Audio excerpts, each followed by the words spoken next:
start with what CoreWeave actually is. It's the arms dealer of this AI boom. It doesn't build the models. It assembles Nvidia's GPUs into data centers and rents that compute out by the hour. Anyone who needs to train or run large models comes to rent its machines. This quarter, it delivered a very strong set of numbers. Revenue was $2.6 billion, up 112% year-over-year, more than doubling. Adjusted EBITDA was $1.5 billion, a 59% margin.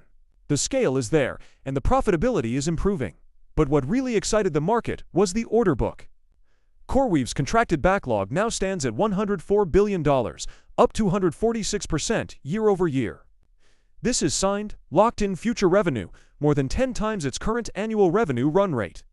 And the quality of that backlog is improving.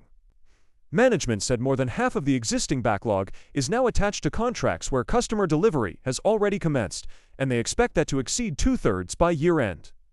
So these orders aren't paper intentions. They're turning into real, recognized revenue.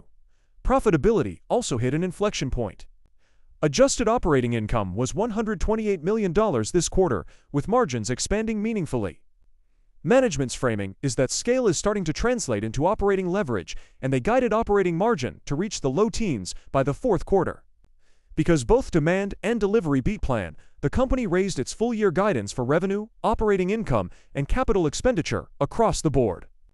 But this report needs a few buckets of cold water. The first is the sheer scale of the spend. To build all this compute, CoreWeave raised its 2026 capital expenditure guidance to $35 billion. That is an enormous number, more than 3 times its revenue this year. It is paying massively upfront to deliver those future orders. The second is debt. This capital-heavy model runs mostly on borrowed money. Third-quarter interest expense alone is guided above $86 million.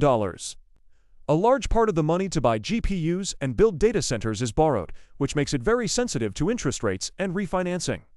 The third, it is still to this day running a net loss. The EBITDA looks great, but after depreciation, interest, and taxes, the GAAP line is still red. This quarter it even recorded an income tax provision because of a valuation allowance on deferred tax assets. And the real thing that gates this business is not demand, it's power. Management stressed repeatedly that what determines future growth is the power and supply chain foundation. In a market where new capacity is supply constrained and costs are rising, AI compute that can actually be built, powered, and put into production is itself a scarce asset. That is CoreWeave's moat, and it is also its ceiling. On the call, analysts from JPMorgan, Evercore, Barclays, and Deutsche Bank pressed on essentially the same set of questions. When does free cash flow turn positive given $35 billion of Capex and the debt load? How concentrated is the customer base inside that $104 billion backlog? And can power and the supply chain actually keep up with expansion this fast? The story is compelling. The market wants to see that it's more than spending to buy growth. 3 months from now, the third quarter is the next test.